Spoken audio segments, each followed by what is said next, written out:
Hi hello welcome to Big TV. నేను మీ గౌతమి.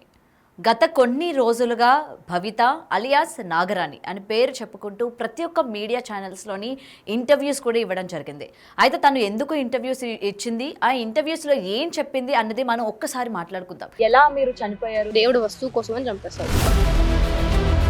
శ్రీనివాస్ ఎక్కడ పుట్టారు, ఏంటి? కొన్ని కారణాలు ఉంటాయి చెప్పని, దానికి నేను చెప్పడానికి ముందుకు రాను. గత జన్మలో అసలు తను నాగరాణి, గత జన్మ గుర్తున్నది అన్నది నిజం, నాగకన్య అన్నది నిజం. ఒకటి ఏంటంటే పిల్లలతో పక్కా మెంటలు. సంవత్సరం క్రింద నుంచి కూడా ఆమె నేను ఒక నాగరాణిని, అంటే 2 జన్మలు ఎత్తాను నేను. గతంలో నాగరాణి జన్మ, దాని తర్వాత ఒక యువరాజుకి కూతురుగా పుట్టాను, ఇప్పుడు మానవునిగా జన్మ ఎత్తాను అని చెప్పి కూడా మొత్తం 3 జన్మలు ఎత్తాను అని చెప్పి ఆమె చెప్పుకొస్తూ ఉంది. అయితే ఎక్కువ శాతం ఆమె నాగరాణి ఏదైతే జన్మ ఉందో దాని మీద ఆమె ఫోకస్ పెట్టడం కూడా జరిగిందనమాట. అంటే దాని తర్వాత పుట్టిన జన్మనన్నది పక్కన పెట్టేసి కేవలం నాగరాణి వంశంలో నేను పుట్టాను, నా పేరు వాసుకి, నేను అసలు అప్పుడు ఎందుకు పుట్టాను, మళ్ళీ అప్పుడు చనిపోయి మళ్ళీ ఇప్పుడు ఎందుకు పుట్టాను అనే విషయం కూడా ఆమె చెప్పడం కూడా జరిగింది. సో అంటే ఎలా మీరు చనిపోయారు, ఏంటి అసలు ఆ ప్రియుడు మీరు ఒకేసారి చనిపోయారు? ఒకటేసారి. ఎలా చనిపోయారు ఒకసారి ఇంకొకసారి చంపారు. చెప్పారు. చంపేశారు. ఎవరు, ఎందుకు? దేవుడు సంబంధించింది. దేవుడికి సంబంధించి. అంటే పర్టికులర్ గా మీ జంటని చంపడానికి గల కారణాలు ఏంటి అన్నదా తెలుసా, మీకు గుర్తుందా? నాకు గుర్తుందండి. చెప్తారా? అది రివీల్ చేయకూడదు అనుకుంటున్నాను, మళ్ళీ ఎందుకు అనేది. సో అందుకని చంపేస్తారు. అంటే దేవుడు వస్తువు కోసమని చంపేస్తారు. దేవుడు వస్తువు కోసం దాన్ని మీరు కాపాడుతూ ఉండేవాళ్ళ? అవును. ఓకే, కేవలం ఒక మనీ కోసం మేమందరం కాపాడుతూ ఉండేవాళ్ళం. దాని తర్వాత కొంతమంది అంటే కొన్ని దుష్టపాములు ఏవైతే ఉన్నాయో అది నచ్చక వీళ్ళపైన పగపట్టి వీళ్ళని చంపేశారు. సో ఏదైతే విగ్రహాలు కావచ్చు ప్రతిది కూడా కాపాడడానికి, మళ్ళీ దాన్ని వెలికి తీయడానికి మేము ఇప్పుడు ఈ కలియుగంలోని పుట్టాము అన్నది ఆమె స్టోరీ యొక్క సారాంశం అనమాట. అంటే ఇది ఈ ఒక్క లైన్ని పెట్టుకొని సంవత్సరం నుంచి కూడా దీన్ని చెప్తూ వచ్చింది ప్రతి ఒక్క ఇంటర్వ్యూలో కూడా. అయితే కొన్ని ఇంటర్వ్యూస్లో కూడా అడిగింది, కేవలం నువ్వేనా లేకపోతే నీ వంశానికి సంబంధించిన వాళ్ళు ఎవరైనా సరే పుట్టారా అని చెప్తే, నేనే కాదు నా భర్త, అంటే నేను ప్రేమించి పెళ్లి చేసుకున్న భర్త ఎవరైతే ఉన్నారో నాగ కార్తికేయ అన్న వ్యక్తి కూడా మళ్ళీ పుట్టాడు అని కూడా చెప్పడం జరిగింది. అయితే ఆ విషయాన్ని సంవత్సరం తర్వాత ఆమె చెప్పిన తర్వాత బిగ్ టీవీలోనే ఎక్స్క్లూజివ్గా మన ఛానల్లోనే ఆమె ఆ యొక్క వ్యక్తిని కూడా ప్రవేశపెట్టడం జరిగింది. నాగ కార్తికేయ అలియాస్ శ్రీనివాస్ ఎవరైతే ఉన్నారో తన ప్రియుడు అని. అసలు శ్రీనివాస్ ఎక్కడ పుట్టారు, ఏంటి, భవిత దగ్గరికి రావడానికి గల రీజన్స్ ఏంటి? నేను ఎక్కడ పుట్టానో ఏం చేస్తున్నానో నాకే తెలియదు. కొన్ని కారణాలు ఉంటాయి చెప్పని, దానికి నేను చెప్పడానికి ముందుకు రాను. భవిత నాగకన్యని తెలుసుకున్న మరుక్షణం ఆమెను నిజం నాగకన్య అని తెలపడానికి ముందుకు వచ్చాను ఆమె వీడియో చూసి. తర్వాత కొన్ని గుర్తులు ఆమె అడిగిన దానికి నేను సమాధానం చెప్పబట్టి 2 ట్రాలీ అయినాయి కాబట్టి అది నిజమని నమ్మింది. కొన్ని ఇంకా చాలా వరకు పరీక్షలు పెట్టింది, దాన్ని ఓకే చేసిన తర్వాత అమ్మాయి నిజమైన నమ్మింది. కానీ ఆ అమ్మాయికి గత జన్మ గుర్తున్నది అన్నది నిజం, నాగకన్య అన్నది నిజం. ఇప్పుడు మీరే తన ప్రియుడు అని చెప్తుంది కదా, మీకు కూడా తన గురించి చూస్తున్నప్పుడు మీకు గత జన్మ తాలూకు ఏమైనా గుర్తొచ్చాయా? గుర్తొచ్చినాయి కాబట్టి అన్ని చెప్పబట్టే కదా ట్రాలీ అయింది అమ్మాయి. అందులో ఒకటి చెప్తారా మాకు, అసలు ఏం గుర్తొచ్చింది ఏంటి అని? ఏం కావాలో అడగండి. అంటే గత జన్మలో అసలు తను నాగరాణి, మీరు కూడా నాగరాజా? నాగ కార్తికేయ, నాగరాజుని కాదు నేను. నాగరాజు ఆ అమ్మాయి తండ్రి. ఓకే, ప్రియుడిగా మీరు కూడా నాగబామే. నాగ కార్తికేయుడు. నాగ కార్తికేయ. ఓకే.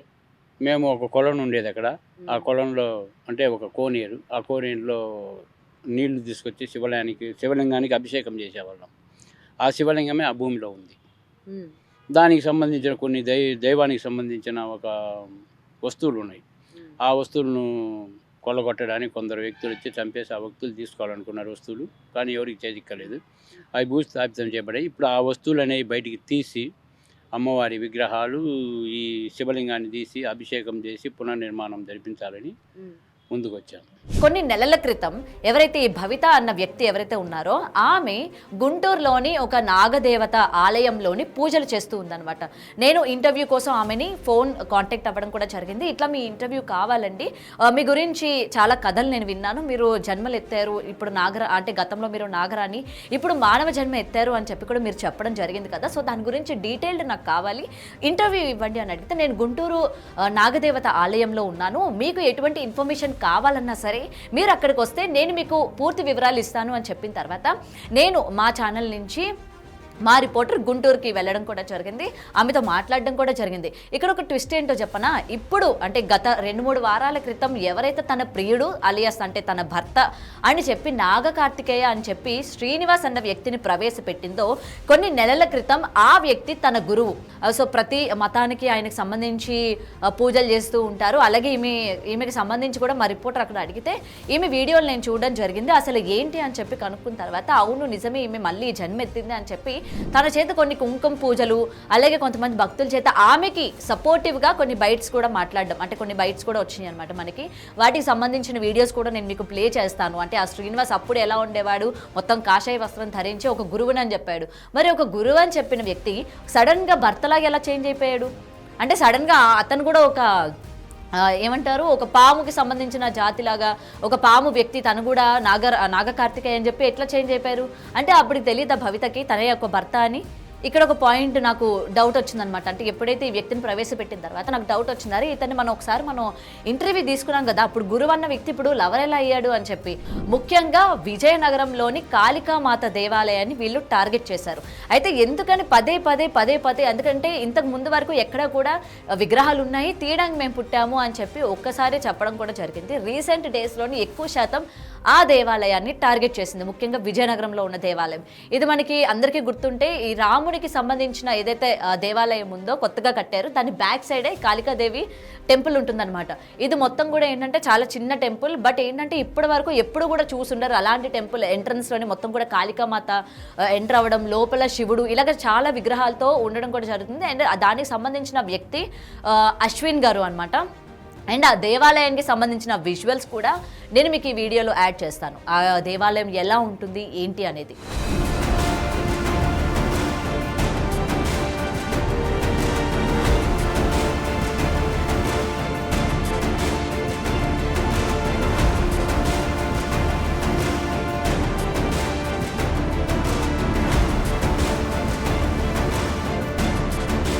అయితే దేవాలయానికి సంబంధించిన విజువల్స్ కూడా చూశారు కదా.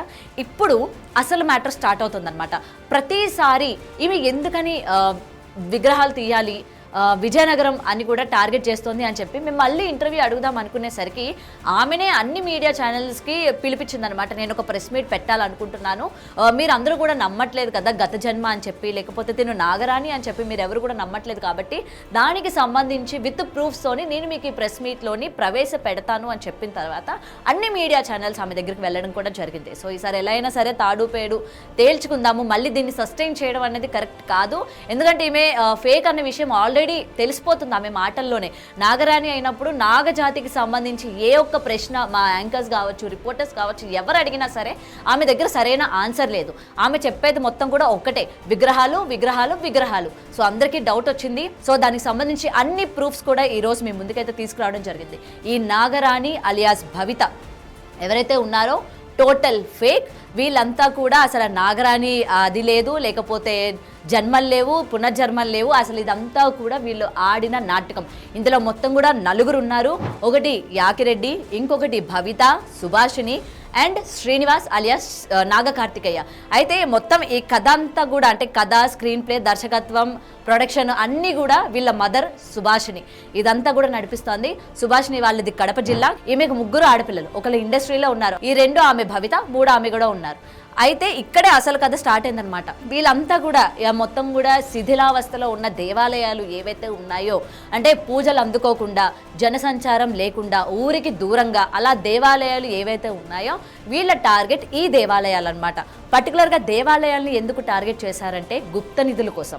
అంటే దేవాలయాలు ముందున ఏవైతే గుప్త నిధులు ఉంటాయని కావచ్చు, లేకపోతే లంక బిందులు ఉంటాయని, వజ్ర వైడూర్యాలు ఉంటాయని చెప్పి ఈ భవిత యొక్క మదర్ ఎవరైతే ఉన్నారో సుభాషిని, మొత్తం వీళ్ళ ప్లాన్ ఇదనమాట. ఇలాంటి దేవాలయాల్ని టార్గెట్ చేసి అక్కడ మనం కానీ తవ్వినట్లయితే నిధులు వస్తాయి.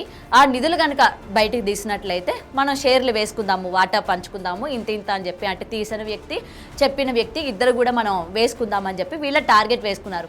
దీనికి సంబంధించిన ఆడియోలు కూడా ఇవాళ రిలీజ్ అయ్యాయి. అవి ఆల్రెడీ మనకి బిగ్ టీవీలోని వేయడం కూడా జరిగింది. మరొకసారి కూడా మీకు వేసే ప్రయత్నం కూడా చేస్తాను ఈ వీడియోలోని. హలో అమ్మా, అన్న చెప్పండి. ఇది ఇప్పుడు బాలర్ సబ్జెక్ట్ గురించి సార్తో మాట్లాడారా? ఎక్కడిది? ఇప్పుడు ఒక సబ్జెక్ట్ లైవ్ సబ్జెక్ట్ ఉందని చెప్పినాం కదమ్మా. ఇప్పుడు దానికి ఎంత ఖర్చు అవుతుంది, ఎంత అమౌంట్ అవుతుంది, ఆ డిఆర్ ఎలా చేస్తాడు ఒకసారి క్లారిటీ చెప్తే మా టీంతో మేము అందరం రెడీ అవుతాం అట్లానే అమ్మా. అంటే అది చూడాలి కదన్నా, అదికి వెళ్ళాలి కదా, అది ఎట్లా ఏంటనేది. వెళ్తారు కరెక్ట్. ఇప్పుడు మా టెంపుల్ పేరు అసలు ఏ ఏరియాలో ఉంది అదొకటి నాకు మెసేజ్ చేయగలుగుతారా? ఫోటో పంపించగలుగుతామమ్మా. పంపించండి. అయితే ఫోటో కానీ వీడియో కానీ ఏమైనా ఉంటే పంపండి. ఆ టెంపుల్ పేరేంటి? Okay okay. ఇది అంతా అయిపోయింది కదా. ముఖ్యంగా అయితే వీళ్ళు విజయనగరాన్నే ఎందుకు టార్గెట్ చేశారు, పర్టికులర్గా కాళికామాత టెంపుల్ని ఎందుకు అని అంటే, ఇక్కడ అశ్విన్ అంటే ఆ గుడిని నిర్మించిన వ్యక్తి పేరు అశ్విన్. అతను ఇక్కడ చెందిన వ్యక్తి కాదు, సమ్ మహారాష్ట్ర రాజస్థాన్ అటు సైడ్ వ్యక్తి అనమాట. ఇక్కడికి వచ్చిన తర్వాత అంటే అతను మనతో బిగ్ టీవీతో కూడా ఎక్స్క్లూజివ్గా మాట్లాడారు. ఆ విజువల్స్ కూడా, ఆ బైట్స్ కూడా నేను మీకు వేస్తాను. వేసే ముందు ఒకసారి క్లారిఫికేషన్ ఇస్తాను. సో అతను ఏం చెప్పారంటే, అతనికి అమ్మవారి కల్లో కనబడి ఇలా నాకు దేవాలయం కట్టండి అని చెప్పి కూడా అతనికి చెప్పడం జరిగిందంట పలుమారు సార్లు. సో చెప్పిన తర్వాత ఆయన ఇక్కడికి వచ్చి విజయనగరంలోని ఆ ప్లేస్లోని ఆయన గుడి కట్టడం కూడా జరిగింది. గుడి కట్టిన కొన్ని ఏళ్ళకి ఈ సుభాషిణి ఎవరైతే ఉన్నారో ఆమె కూతురు, పెద్ద కూతురు ఎవరైతే ఉన్నారో, ఇందాక నేను మీకు చెప్పాను కదా ఇండస్ట్రీకి సంబంధించిన వ్యక్తి అని, ఆమె ఈ యాకిరెడ్డి ఎవరైతే ఉన్నారో యాకిరెడ్డి, నెక్స్ట్ ఈ భవిత యొక్క అక్క, వీళ్ళందరూ కూడా ఆ ప్లేస్కి వెళ్ళడం జరిగింది. మేము ఇండస్ట్రీ నుంచి వచ్చాము, సమ్ షార్ట్ ఫిల్మ్ అది చేయాలనుకుంటున్నాము, మీ టెంపుల్ అంతా కూడా మాకు అట్రాక్టివ్గా కనిపించింది, మేము తీయాలనుకున్న ఈ షార్ట్ ఫిల్మ్కి యాప్ట్ ఉంది మీ టెంపుల్, అండ్ యాకిరెడ్డి ఎవరైతే ఉన్నారో ఇందులో అఘోరి పాత్ర నటించబోతున్నారు, మీ కాళికాదేవి ఎంట్రన్స్లోని కాళికామాత అమ్మవారి విగ్రహం ఉంది కదా, కరెక్ట్గా సరిపోతుంది, మేము ఇక్కడ తీయాలనుకుంటున్నామని అంటే, పాప ఆయన ఏంటి అవునా అండి, సరే మా టెంపుల్ కూడా మంచిగా అందరికీ తెలుస్తుంది, మంచి ఫేమ్ వస్తుంది, భక్తులు వస్తారు అని చెప్పి షార్ట్ ఫిల్మ్కి ఆయన యాక్సెప్ట్ చేయడం జరిగింది. యాక్సెప్ట్ చేసిన తర్వాత సరే అని చెప్పి షూట్కి ఇచ్చారంట. కానీ ఎప్పటికీ కూడా షూట్ స్టార్ట్ చేయలేదు. మళ్ళీ ఆయనకి డౌట్ వచ్చింది, ఏమైందండి ఎందుకు షూట్ ఇంకా స్టార్ట్ చేయలేదని అంటే, ఇక్కడ శవాలు ఉన్నాయి అని చెప్పారట. శవాలు ఉండడం ఏంటి అని అంటే, లేదు మీరు శవాల మీద దేవాలయం కట్టారు, ఇక్కడ చాలా శవాలు ఉన్నాయి, అది బయటికి తీస్తే మంచి జరుగుతుంది, లేకపోతే ఊరంతా అరిష్టం జరుగుతుంది అని చెప్పడంతోనే 3 లక్షల వరకు ఖర్చు చేసి అక్కడంట తవ్వారంట. శవాలు ఉన్నాయని చెప్పి ఊరందరినీ భయపెట్టిన తర్వాత అది తవ్వారు. తవ్విన తర్వాత అక్కడ ఏ ఒక్కటి కూడా దొరకకపోయేసరికి అశ్విన్ గారు వాళ్ళకి బెదిరించి తిట్టి మళ్ళీ అక్కడి నుండి పంపించేశారంట. ఓకే, దాని తర్వాత 2022 ఓకే 2022లోని మళ్ళీ ఈ భవిత, సుభాషిణి అండ్ యాకిరెడ్డి వీళ్ళు ముగ్గురు కూడా మళ్ళీ అదే దేవాలయానికి వెళ్ళడం జరిగింది. ఈసారి ఏం చెప్పారంట, ఈ యాకిరెడ్డి సుభాష్ని ఇద్దరు కూడా వైఫ్ అండ్ హస్బెండ్, వాళ్ళ యొక్క కూతురు భవిత. సో ఆమెకి ఇట్లా గత జన్మకి సంబంధించిన అవన్నీ కూడా కనిపిస్తూ ఉన్నాయి, ఇక్కడ విగ్రహాలు ఉన్నాయి, తీయకపోతే అరిష్టం జరుగుతుంది అని చెప్పి వెళ్తే అప్పుడు కూడా వాళ్ళ మాటలు నమ్మలేదంట. నమ్మకుండా తిరిగి వెనక్కి పంపించేశారంట. పంపించేసినప్పటి నుంచి వీళ్ళు ఏంటంటే, ఇంకా మనం ఇలా కాదు, దీన్ని కొంచెం హల్చల్ కనుక చేసినట్లయితే వాళ్ళ నుంచే మనకి సపోర్ట్ వస్తుంది అని చెప్పి వీళ్ళు మీడియాని ఎంచుకోవడం జరిగింది. సో మీడియా వాళ్ళకి మనం ఈ విధంగా చెప్తాం, ఈ స్టోరీ అంతా చేసి చెప్తాము, తర్వాత మనకి మీడియా నుంచి సపోర్ట్ వస్తుంది. సపోర్ట్ వచ్చిన తర్వాత 1-2 ఛానల్స్ అయినా మనతో పాటు అక్కడికి వచ్చి అక్కడ తవ్వుతాయి. ఒకవేళ గుప్త నిధులు లాంటివి ఏమైనా బయటపడినాయి అనుకోండి, తీసిన వాళ్ళకి అలాగే మనకి షేర్ వస్తుంది అని చెప్పి వీళ్ళంతా కూడా వేసుకున్న ప్లాన్. సో ముఖ్యంగా వీళ్ళ యొక్క టార్గెట్ అన్నీ కూడా దేవాలయాలు, ఏదైతే పూజలు చేయనివి, ప్రజలకి తెలియని దేవాలయాలు ఏవైతే ఉన్నాయో, అంటే ఎక్కువ శాతం తెలియని దేవాలయాలే వీళ్ళ యొక్క టార్గెట్. సో దీనికి సంబంధించి అన్నీ కూడా నేను ఇవాళ మాట ద్వారానే నేను చెప్పట్లేదు. అశ్విన్ గారు బిగ్ టీవీతోని ఎక్స్క్లూజివ్గా కూడా మాట్లాడడం జరిగింది. అసలు అశ్విన్ గారికి వీళ్ళు ఎలా పరిచయము, ఇందులోకి అశ్విన్ గారి పేరు ఎలా వీళ్ళు వాడుకున్నారు, అసలు అశ్విన్కి ఏమని చెప్పి దేవాలయానికి వెళ్ళారు, వీళ్ళు ఫేక్ అని ఎలా ప్రూవ్ అయింది, ప్రతిది కూడా అశ్విన్ గారి బైట్స్ ఉన్నాయి. అవి ఒకసారి కూడా చూద్దాం. నా పేరు తాండవ అశ్విని.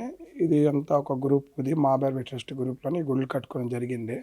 గత ఈ లాస్ట్ 2024 దసరాకి కాకుండా 2023 దసరాకి ఒక 1 మంత్ దసరా ఉండగానే షూటింగ్ పర్పస్లోని వైజాగ్ నుంచి ఒక డైరెక్టర్ వచ్చారు. డైరెక్టర్ వచ్చిన తర్వాత ఇక్కడ ఈ లోగాలని ఈ యాకిరెడ్డి, ఈ సుహాసిని రెడ్డి, అయితే సుహాసిని రెడ్డి కాకుండా భవితకు ఒక అక్క ఉండి ఆ పిల్లగానే వచ్చింది ఆర్టిస్ట్ లెక్కలోని.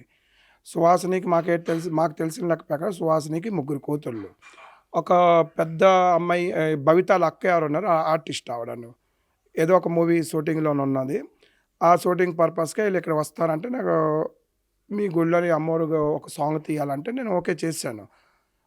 నాకు అంటే మాకు కొంచెం అంటే గుడి ఫేమస్ అవుతుంది, బయట ఈ ఒక అఘోరా రోల్ ఉండి యాకిరెడ్డి అని అఘోరా రోల్ చేస్తారు, పెద్ద బయట పక్కన 10 feet అమ్మవారి విగ్రహం ఉంది కదా, దాని కింద షూట్ చేస్తారు అన్నారు. ఫస్ట్ సారి ఎప్పుడో ఇతను హైదరాబాద్ నుంచి వచ్చాడు అతను మీట్ అవ్వడానికి.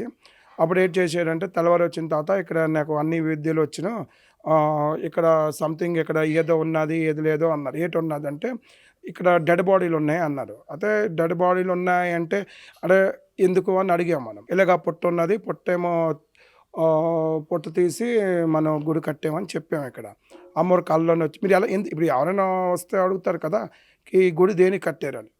పొట్టు ఉన్నది, పొట్టు తీసుగానే అమ్మవారి కళ్ళలోనే చెప్పినే ఉన్నాను అని కనుక్కొని చెప్పాము. ఇక్కడ బాడీలు ఉండడం ఏంటని ఇలా ఇవన్నీ డిస్కస్ జరిగింది.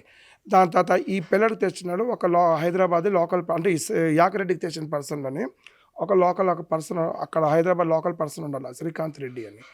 శ్రీకాంత్ పేరు, రెడ్డి కాదు. ఆ పిల్లడు తెచ్చాడు ఈ పిల్లడికి సినిమా షూటింగ్ అని తెచ్చాడు. అయితే ఈ పిల్లడికి ఏంటన్నాడంటే ఈ పిల్లడికి నీకు ఎన్ని రోజులు పరిచయం నేను అడిగాను. 15 రోజులు అవుతుంది. ఇక్కడికి వచ్చిన తర్వాత నేను కాశీది చాలా పెద్ద అఘోరా ఇది అది అన్నాడు అతను. నేను కాళీమాత పూజ చేస్తాను అన్నాడు. సరే కదా, ఇతను కాళీమాత పూజ చేస్తారు కదా, కూర్చొని మా దగ్గర కొన్ని విజువల్స్ ఉన్నాయి, వీడియోస్ ఉన్నాయి అతను పూజ చేసిందాగా. ఇక్కడ ఏదో ఉన్నది అన్నాడు. ఏంటి ఉన్నదంటే బాడీస్ ఉన్నాయి అన్నాడు. అయితే బాడీస్ ఉన్నాయి లేవు అది మేమేం చేస్తామంటే అతను చెప్పిన మాట మేము విన్నాం. అది మా తప్పు. అది వినడం అంటే నేను ఆల్రెడీ ఏంటంటే స్టార్టింగ్ నుంచి నాకు డౌట్ వేసింది ఇదేదో ఫేక్ ఉన్నది అనేసి. యాక్చువల్గా ఈ నాగభవిత ఇవన్నీ అందరూ జనాలు మర్చిపోయారు. ఇప్పుడు ఈ 3 లక్షల ట్రాఫిక్ కోసం రష్ అవుతుంది అక్కడ. అది ఈ 3 లక్షల కోసం ఎందుకు అవుతుందంటే ఈ శ్రీకాంత్ మా మధ్యన మా గడప గోల్డెన్ 3 విగ్రహాలు ఉంటాయి. మధ్యన మా రాజస్థాన్ జైపూర్ నుంచి ఒక విగ్రహం పట్టుకొని అంటే రాజస్థాన్ జైపూర్ నుంచి హైదరాబాద్కి వచ్చిన విగ్రహం దండం పెట్టుకొని వెళ్ళాడు. దండం పెట్టుకొని కొన్ని మంచి జరిగింది. ఒక బుల్లారి నుంచి ఒక 4-5 బుల్లారు ఆ పిల్లడికి అవుతే ప్రతి అమావాస్య పుణ్యం లేకపోతే నవరాత్రికైనా ఏదైనా మంచి పూజల టైంలోని మాకు అమ్మవారికి చీర కట్టడానికి 5,000 10,000 పంపించాడు. ఈ పిల్లడు ఏం చేశాడు, గుడి ఒకడే మెయింటైన్ చేస్తున్నాడు అంటే ఏదైనా గుడి ఫేమస్ అవుతే జనాలు వస్తారు అనుకొని షూటింగ్ అయితే నాకు ఫోన్ చేసి అడిగాడు. సార్ వాళ్ళకి ఒక డైరెక్టర్ ఉన్నారంటే ఎక్కడ డైరెక్టర్ అంటే వైజాగ్లో ఉన్నారు అన్నారు. అయితే వైజాగ్ డైరెక్టర్ అంటే ఇప్పుడు ఎవరు వస్తారంటే నేను ఇంకొక ఆర్టిస్ట్ ఉన్నారు అఘోరా రోల్ చేస్తారు అతను పట్టుకొని వస్తాను అన్నంటే ఓకే రమ్మన్నాను. అంటే గుడి ఫేమస్ అవుతుంది. వచ్చిన తర్వాత ఇక్కడ షూటింగ్ దాన్ని మాట్లాడాయి. అయిపోయిన తర్వాత వెళ్ళిపోయిన తర్వాత మధ్యాహ్నం చెప్పాడు వెనక పక్క బాడీస్ ఉన్నాయి ఇది ఉన్నాయి నేను చెప్తాను బాడీస్ ఉన్నాయి తవ్విసి తీయాలా అన్నాడు. షూటింగ్ ఏమో నేను చెప్పాను ఎప్పుడు చేస్తారంటే నేను డేట్ చెప్తాను ఆ డేట్ రెడీ చేసి ఒక 2 days ముందు నేను చెప్తాను అన్నారు. ఓకే అన్న. వీళ్ళు వెళ్ళిపోయిన తర్వాత ఇక్కడ ఇతని షాప్ ఇప్పాడు. ఈ దుకాణం ఇతను యాకరెడ్డి గారు ఇప్పాడు. ఇన్ని తావేలికి వీళ్ళు పట్టుకొని కూర్చొని ఇవన్నీ చేస్తాను అది చేస్తాను ఇది చేస్తాను అన్నారు. అదే నేను అప్పటికే నీ ఆల్రెడీ ఇక్కడ అమ్మవాలంటే వండి అని మాకైతే ఇక్కడ బాడీస్ ఉన్నాయనేసి కాదు ఈ బాడీస్ ఇప్పుడు కాదు చాలా పాత బాడీస్ ఇవి అన్నారు. మీకు ఇక్కడ చాలా ఇబ్బంది అవుతుంది మీరు ఇక్కడ ఉండకూడదు. అయితే ఆల్రెడీ ఏంటంటే మాకు అవకాశం లేదు టౌన్లో వెళ్ళి ఉండడానికి. ఎందుకంటే ఇక్కడ బ్రాహ్మిన్స్ ఎవరు ఇంత దూరం రారు, మేమే పూజ చేసుకుంటున్నాం కదా. ఈలోగాల వీళ్ళు తవ్వుకోవడం జరిగింది. ఇవన్నీ అయిపోయి 5 బిందెలు వాటర్ వేసింది. ఆ అమ్మాయి వచ్చి ఫస్ట్ షూటింగ్ అని వచ్చారు. దాని తర్వాత మళ్ళీ ఇండివిజువల్గా వచ్చారు. నా భార్య యాక్చువల్గా ఏంటి చెప్పాడు యాకరెడ్డి సుహాసిని రెడ్డి నా మిస్సెస్ భవిత అమ్మ నా కూతురు అని చెప్పాడు. ఇక్కడికి వచ్చే కానీ ఇవన్నీ అన్నీ జరిగాయి. అక్కడ ఏటీ రాలేదు, బాడీస్ రాలేదు, ఏటీ రాలేదు. అన్నీ జరిగిన తర్వాత కరెక్ట్గా ఒక 7-8 నెలలు సంవత్సరం 9 నెలలు అయిందా సార్ నుంచి వస్తే ఇక్కడ ఈ యూట్యూబ్ ఛానల్లోని ఈ తల్లి కూతుర్లు వచ్చి నేను పాము నాకు ఒక ఉపసంహుతుంది నాకు తోటకూర అవుతుంది రైతు 3 అవగానే హైదరాబాద్ నుంచి అక్కడ గుడి కింద వచ్చేస్తున్నాను ఇది వచ్చేస్తాను అక్కడ వచ్చేస్తాను ముందేటన్నది ఆవిడ నా అమ్మ నాన్న నాగరాజు ఉన్నారని నేను పాము అన్నది. దాని తర్వాత లింగాకారం అన్నది. దాని తర్వాత ఏదైనా గుడి కింద గుడి ఉన్నది అన్నది. దాని తర్వాత మెట్లు ఉన్నది. ఒకటి ఏంటంటే ఏది ఆ పిల్లది కరెక్ట్గా ఏ వీడియోలోనే అంటే ఒక్కొక్క ఇంటర్వ్యూలోనే ఒక్కొక్క స్టోరీ చెప్పింది. ఒక్కొక్క మంత్లో ఒక్కొక్క స్టోరీ. ముందేటన్నది జూలై ఆగస్టు దాంట్లోనే వాళ్ళ అమ్మ చెప్పింది మా అమ్మాయికి ఇక్కడ పూర్వజన్మలోనే ఇక్కడ పొట్ట మీద కొట్టేసారనేసి పొట్టకు చూపెట్టింది. 2025లోనే అందరూ ఛానల్స్ వాళ్ళకి ప్రెస్ మీట్ కొద్దిగా పిలుచుకొని ఆర్డర్ అటాక్ చేసిన తర్వాత బాను ఎక్కడ కొట్టేశారని చెప్పారు. ఎక్కడి నుంచి ఎక్కడికి వెళ్ళిందో అది మీకే దానికి ఆన్సర్ పబ్లిక్ తెలుస్తుంది. అదే ఈ గుడి నా సొంతం గుడి. అది కొంతమంది మాకు ఇక్కడ ప్రాబ్లమ్స్ కూడా వస్తున్నాయి. ఏదో గుప్త నిధులు ఉన్నాయి ఇది వస్తుంది. ఇప్పుడు శవాలతో ట్రాఫిక్ డైవర్ట్ అయిపోయి గుప్త నిధులు దుక్కెళ్ళిపోయాయి.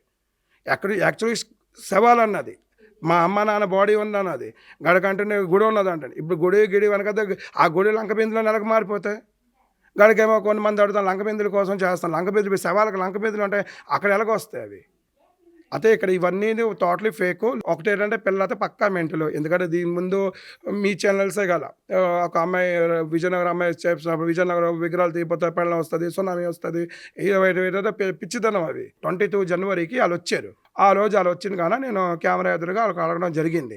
తల్లి నేను అన్నీ ఒప్పుకున్నానని ప్రతి వీడియోలోని ప్రతి ఇంటర్వ్యూలో మీరు చెప్పారు కదా, నేను నీతో మాట్లాడానా, మాట్లాడా లేదా అని అడిగి, లేదు మాట్లాడబోతు నువ్వు ఎలాగ ఒప్పుకున్నాను, ఇవన్నీ నువ్వు ఎందుకు నీ వెనకని స్టోరీ ఏంటి అవన్నీ అడిగాం. అడగానే ఇక్కడ మనుషులు గారా కొంతమంది విజయనగర ప్రజలు విజయనగరంలో నెలగా పెళ్ళం వస్తుంది ఇది తీపోతానే మాకు తెలిసిన పర్సన్ పెట్రోల్ బంక్ దగ్గర అయింది. వాళ్ళందరూ ఆ అమ్మాయికి ఎలాగేమో సీరియస్ అవగానే వీళ్ళు కార్ తీసుకుని వెంటనే పారిపోయారు. ఇక్కడ నుంచి విజయనగరం నుంచి పారిపోయిన తర్వాత మాకు ఇంకా కాంటాక్ట్ లేదు. దీనికి మేము ఇంకా మన గుడి జోలికి అశ్విని గారి జోలికి మేము వెళ్దాం. టోటలీ మేము ఫేక్, ఏ నాగరాని లేదు కానీ ఇప్పటికీ నాకు ఒకటే చిన్న కోచని ఇవన్నీ అనుకున్న చేతిలో ఎవరు ఉన్నారు, ఏ ముస్లిం సముదాయం ఉందా, ఏ క్రిస్టియన్స్ ఉన్నారో నాకు అర్థం అవ్వకూడదు. ఎందుకంటే నా గుడి టార్గెట్ చేశాడు. ఫస్ట్ దాంట్లో గుడి కింద అన్నది, అలాగ గుడి పక్కన అన్నది. దాని తర్వాత వాళ్ళు ఒక క్రియేట్ చేశాడు వాళ్ళ అల్లుడు గారికి నాగరాజ్కి, ఆ గుంటూరు అతను ఏంటంటే ముందుకున్నది. అంటే ఇదంతా టార్గెట్. దాని తర్వాత మాకు కొన్ని ఇక్కడ చాలామంది జనాలు వస్తున్నారు, గుడిదేమో పేరు ఫ్రేమ్ పాడు చేస్తున్నారు మాది. రైట్, అశ్విన్ గారు బైట్స్ అయితే విన్నారు కదా. సో అశ్విన్ గారు అయితే క్లియర్గా చెప్పారు, వీళ్ళు అసలు ఫేక్, వీళ్ళ మాటలు ఎవరు నమ్మకండి, ఎటువంటి గత జన్మలు లేవు, ఏమీ లేవు, గుప్త నిధుల కోసమే వీళ్ళంతా చేస్తున్నారు. ఈ మొత్తం కథలోని మెయిన్ హెడ్ ఎవరైతే ఉన్నారో ఆవిడ సుభాషిణి అనమాట. సుభాషిణి గారు మొత్తం కూడా ఇదంతా కూడా నడిపారు. అండ్ ఆవిడ కూడా మేము చాలా ఇంటర్వ్యూల్లో అడిగాము, ఎందుకు ఇవన్నీ చేస్తున్నారు, డబ్బుల కోసమా, ఫేమ్ కోసం అని. అంటే మాకు ఎలాంటి డబ్బులు అవసరం లేదు, మేము ఇదంతా చేస్తుంది లోక కళ్యాణం కోసం అని చెప్పి ఎంత ట్రైనింగ్ ఇవ్వకపోతే ఒకటే అనమాట, నేను చెప్పిందే నిజం, దీని నుంచి మనం డైవర్ట్ అవ్వకూడదు, వాళ్ళు నవ్వించినా మనం నవ్వకూడదు అని చెప్పి అడిగిన ప్రతి క్వశ్చన్, అంటే ఒక ఏదైనా సరే ఎలాంటి ప్రశ్న అడిగినా సరే వాళ్ళ దగ్గర నుండి సమాధానం వచ్చేది. అసలు విషయాలు ఏంటన్నది ఇవాళ బయటపడ్డాయి. అండ్ మీకు ఒకవేళ ఇప్పటికీ కనుక మీరు నమ్మకపోతే నేను లైవ్లోని సుభాషిణి గారికి అయితే కాల్ చేస్తాను. ఇప్పటికీ వాళ్ళందరూ కూడా పరారీలో ఉన్నారు, దానికి సంబంధించిన విజువల్స్ కూడా నేను మీకు వేస్తాను. బట్ దానికన్నా ముందు ఒకసారి నేను మీకు వాళ్ళకైతే కాల్ చేస్తాను, వాళ్ళు ఒకసారి కాల్ లిఫ్ట్ చేస్తారా చెయ్యరా అనేది.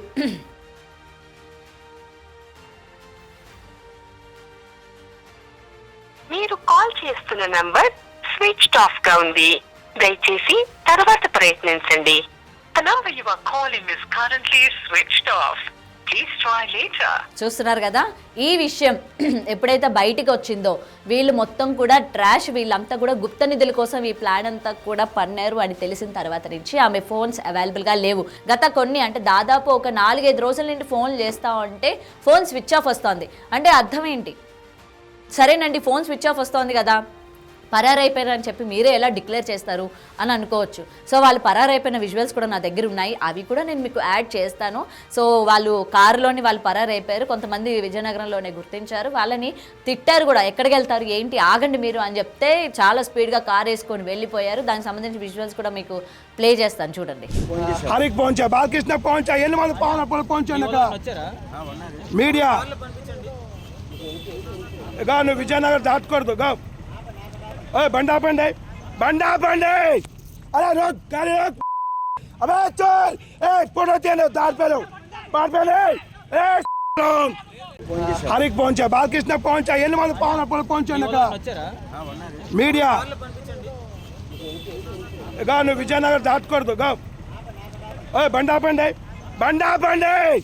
అరే రోడ్ గాడి అబే చల్ ఫోటో తీయను దాటపేలో దీన్ని బట్టి అసలు ఎవరు నిజమైన వాళ్ళు ఎవరు అబద్ధం అన్నది కొంచెం టైం పట్టచ్చు, కానీ నిజాలు ఏంటన్నది మాత్రం క్లియర్ కట్గా బయట అయితే పడతాయి. ఈరోజు ఈ నాగరాణి అని చెప్తున్న ఈ భవిత ఎవరైతే ఉన్నారో టోటల్లీ ఫేక్, క్లియర్ కట్గా చెప్తున్నారు. ఇలాంటి మోసం చేసే వాళ్ళు ఉన్నారు కాబట్టి మోసపోకండి అన్నదానికి ఉదాహరణ ఇదే వీడియో. సో డెఫినెట్గా కొంచెం ఇలాంటి వాళ్ళు ఎవరైనా సరే ఏం చెప్పినా సరే నమ్మకండి, కొంచెం ఏకాగ్రతగా ఉండండి. అండ్ ఇలాంటి వాళ్ళు ఎవరొచ్చినా సరే మేము ఎప్పుడు కూడా ఎంకరేజ్ చేయము, ఒకవేళ చేసినా సరే అసలు వీళ్ళ కథ ఏంటి అని తెలుసుకోవడానికి చేసే ప్రయత్నం చేస్తాము. సో ఈ వీడియోతో మీ అందరికీ కూడా ఒక క్లారిటీ వచ్చిందని అనుకుంటున్నాను. Thanks for watching. For more videos like this, subscribe Big TV channel.